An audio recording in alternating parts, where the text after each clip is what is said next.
The Summa Theologica of St. Thomas Aquinas, Part 1, Question 1, First Article. Whether besides philosophy any further doctrine is required.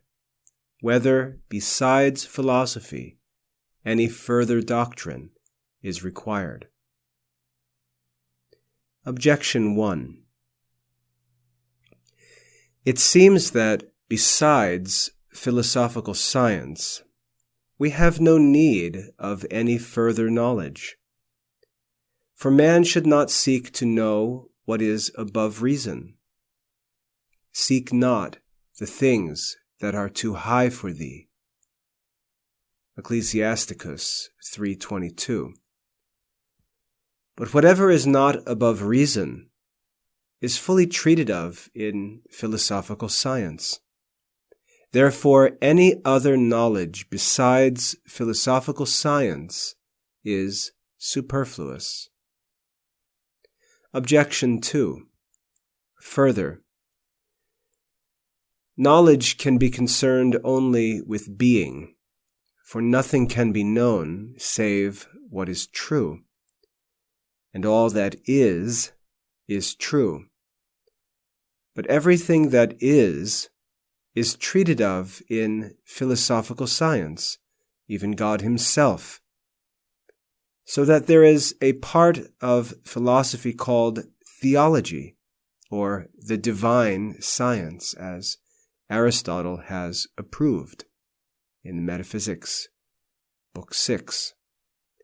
Therefore, besides philosophical science, there is no need of any other knowledge.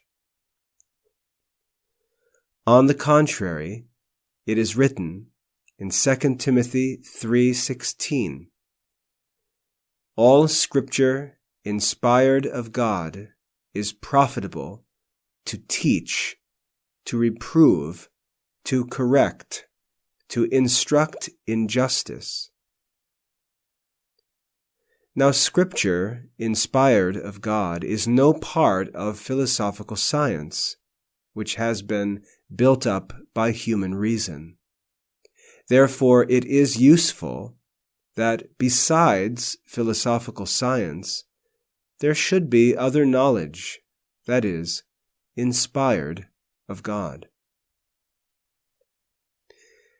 I answer that it was necessary for man's salvation that there should be a knowledge revealed by God besides philosophical science, built up by human reason. Firstly, indeed, because man is directed to God as to an end that surpasses the grasp of his reason. The eye hath not seen, O God, besides thee, what things thou hast prepared for them that wait for thee. Isaiah chapter 66, verse 4. But the end must first be known by men who are to direct their thoughts and actions to the end.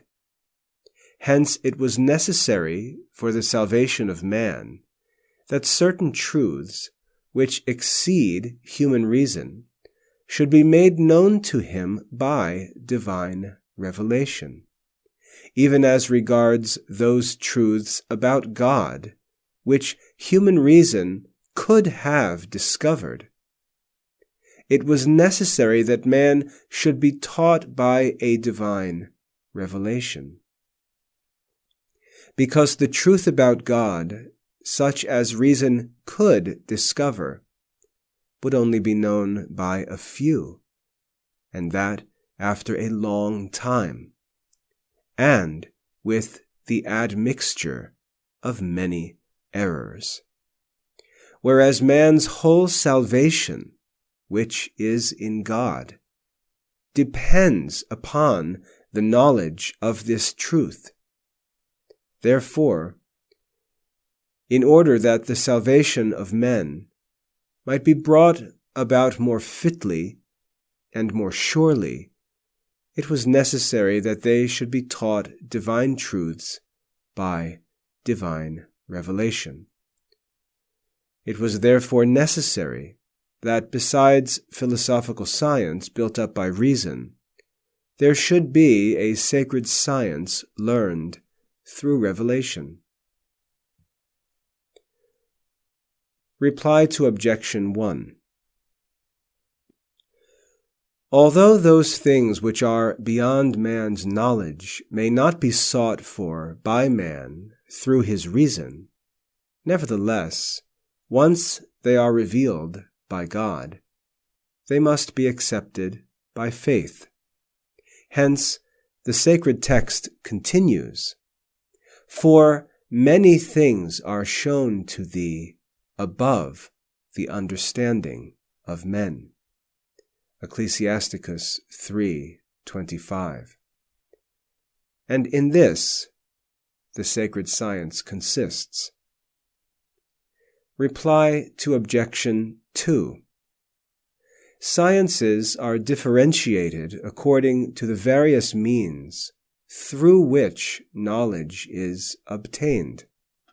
For the astronomer and the physicist both may prove the same conclusion, that the earth, for instance, is round.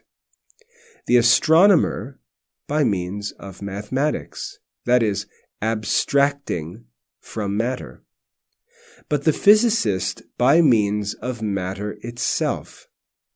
Hence there is no reason why those things which may be learned from philosophical science, so far as they can be known by natural reason, may not also be taught us by another science, so far as they fall within revelation.